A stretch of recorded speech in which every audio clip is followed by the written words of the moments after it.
Propaganda man lang pala yung pinapalabas para manggulo lang. Napariak pati po si Tolentino. Na biktima pati si Tolentino. Napariak kahapon. You see? O ngayon, yung Palasyo Malacanang, through Jose Castro, nag-react na rin po. O ito po, panoorin natin si Jose Castro sa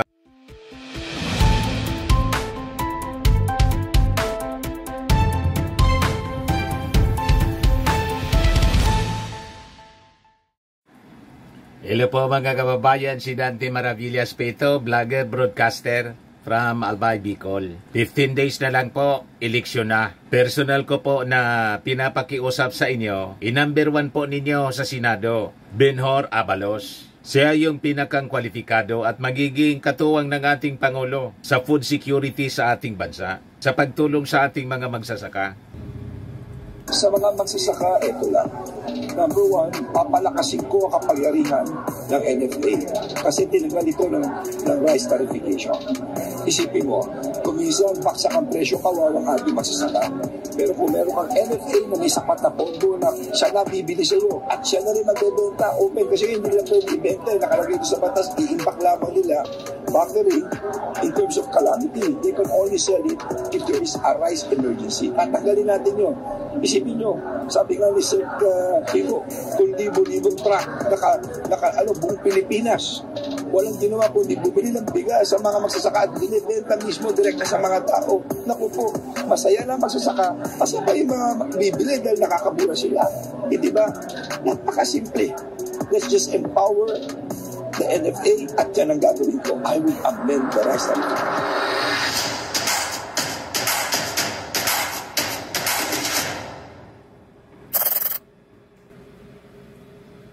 Andito po ang Liga ng mga Barangay para sumuporta sa inyo. Nandito na po kami sa likod ninyo, Senator Benhur Abalos. Ang kuryente natin ay pangalawa sa pinakamahal sa buong Asia. 20 years ago, pinindigan ko ito. Kung ako'y congressman, pumutol ako rito sa pagwis. The most overtaxed in the whole world ay ang kuryente natin. Yan ang una kong tampay para bumaba ang kuryente, tumami negosyo, tumami trabaho, at tumaang ang buhay ng bawat Pilipino.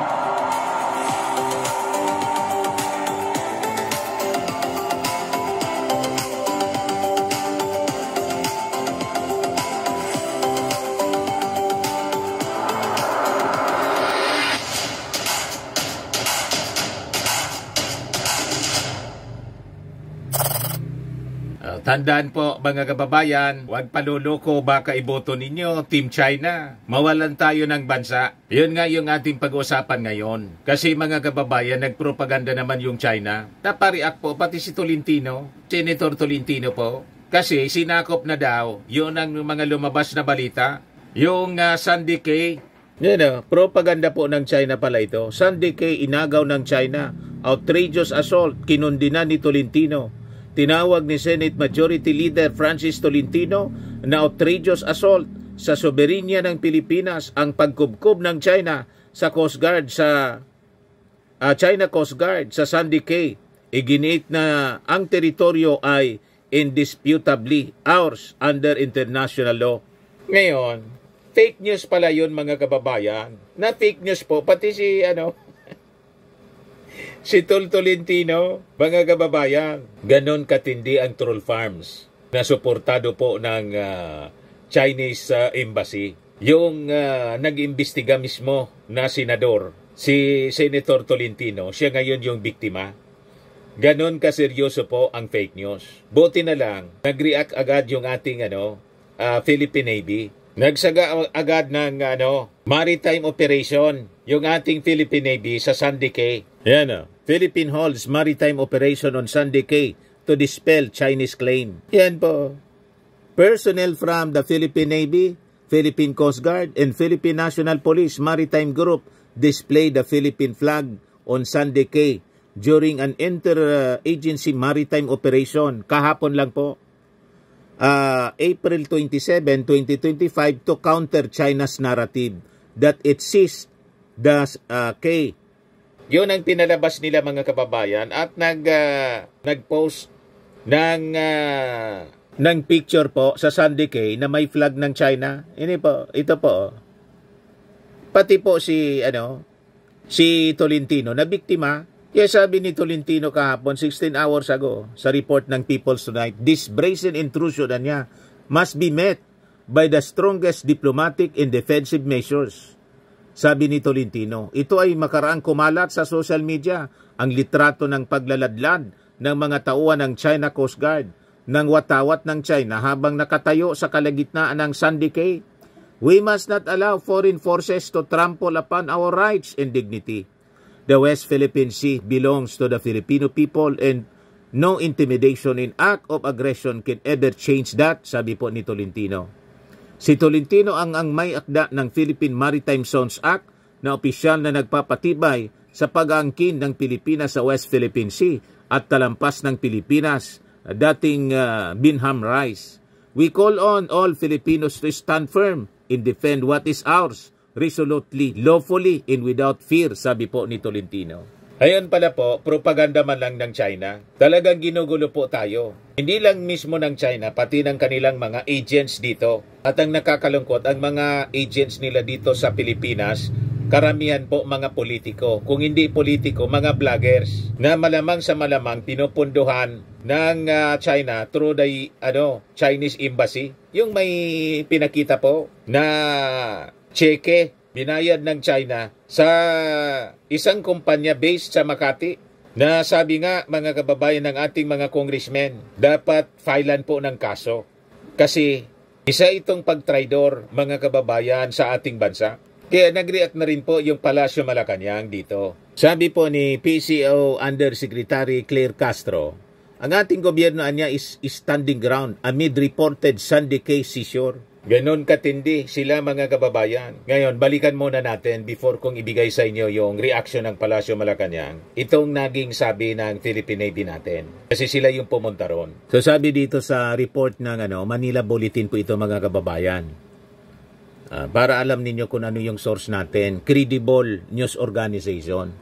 The national government completed an interagency maritime operation at Pag-asa K1, K2, and K3 in its surrounding waters kahapon lang po, April 27, para i-debunk yung claims ng China na declaring sovereign jurisdiction over Sunday Cay.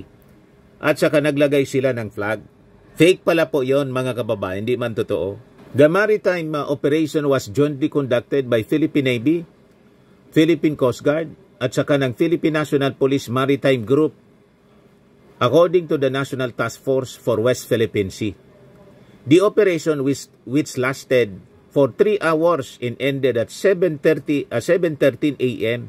sought to reinforce the authorities' routine and lawful exercise of maritime domain awareness and jurisdiction over the WPS and to verify the claims of Chinese media outlets that China Coast Guard has occupied Sunday Cay, sabi po ng task force. Accordingly, 4 composite teams aboard rubber boats were deployed to the case, which are disputed low banks of reefs of coral, rock, and sand located in the Spratly Islands near Pag-asa in the West Philippine Sea. Teams 1 and 2 reached Pag-asa K1, Team 3 arrived at K2, while Team 4 landed at K3. There is no truth whatsoever, sabi dito sa balita, to the claim of the Chinese Coast Guard that the Pag-asa case have been seized o sinakop na nila, kinubkob. The facts on the ground do not support this statement coming from the Chinese Coast Guard. Sabi po ni NTF-WPS spokesperson in National Security Council, Assistant Director General Jonathan Malaya, sa press conference kanina. Therefore, we urge the People's Republic of China and the Chinese Coast Guard to act with restraint and not increase tensions in the West Philippine Sea, sabi po niya. We remind them of their commitment in the 2002 Declaration of Conduct, wherein it was agreed by those nations that signed the DOC that there will be no occupation moving forward of unoccupied features, sabi po ni Malaya. We also ask them to stop all provocative activities in the West Philippine Sea, to uphold international law, and help reduce tensions in the West Philippine Sea at this time.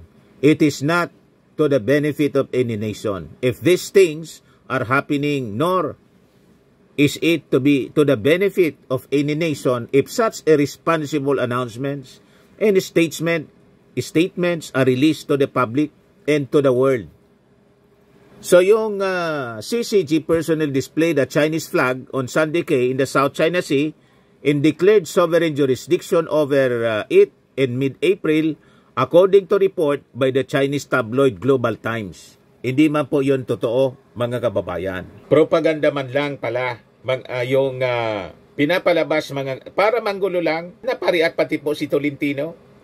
Na biktima pati si Tolentino. Napariak kahapon. You see? O ngayon, yung Palasyo Malacanang, through Jose Castro, nag-react na rin po. O ito po, panoorin natin si Jose Castro sa press briefing kanina doon sa Palasyo Malacanang. Good afternoon, Yusek. Yusek, over the weekend, China's state media reported that the China Coast Guard has seized control of Sandy Cay, one of the disputed reefs near a major Philippine military outpost in the South China Sea. Has this reached the President? If so, ano po ang naging direktiba niya? Opo, nakausap po natin si DG Jonathan Malaya at inalam po natin ang katotohanan dyan. Ayon po sa kanya, ito lamang, kahapon lamang po, ang Interagency Maritime Operation po nagsagawa po ng pagbisita, ang routine and lawful exercise dito po sa maritime domain natin. At dito po sa Pag-asa K1, K2, and K3 at sa mga surrounding waters. Kompleto po nilang naisagawa ito at pinasisinungalingan po nila na ito po ay na-seize ng China. Ayon po kay DG Jonathan Malaya. At asahan po natin ang wala pong alinlangang dedikasyon ng Pangulong Marcos na ipaglaban ang ating karapatan sa ating teritoryo, sa ating maritime rights, lalo-lalo na po dito sa West Philippine Sea. At wala pong tuloy-tuloy pa rin po ang pagprotekta sa lahat ng karapatan ng bansa na naaayon sa international law, pero may paniniguro na ito ay para sa peace and stability. Ma'am, just to follow up po, nataon po yung insidente ito na may nangyayaring balikatan exercises between the Philippines and the United States, yung militaries po. Can this be construed as a provocation from the Chinese side? Given na ang binibigay nilang rason ng pagtungtong ng Chinese Coast Guard sa Sandy Cay is to exercise sovereignty and jurisdiction and to carry out an inspection, collect video evidence regarding the supposed illegal activities of the Philippine side. We cannot speak for China. Hindi po ako makakapagsalita ng anuman, kung anuman ang adhikain, layunin o plano ng China. Maraming salamat po. I guess that's all the questions we have, Yusek. Thank you. So, malinaw na po. Propaganda man lang po ng China, tulad ng mga ginagawa ng mga agents nila rito, pati mga fake news peddlers. Alam na ninyo kung sino mga kaalyado, pati yung mga politiko nila na sinusupport dito sa Pilipinas. Parehas ang strategy po, magpalaganap ng mga propaganda, black propaganda at fake news para po i-confuse tayo. Huwag tayong pabibiktima, mga kababayan. Ito naman po yung bago naming product na binibenta online. iGlow Serum Whitening po siya. Tingnan ninyo yung epekto sa aking anak na architect before and now. Yung mga inquiries po ninyo, dumiretso na lang kayo sa kanyang Facebook account, Riz Maravillas.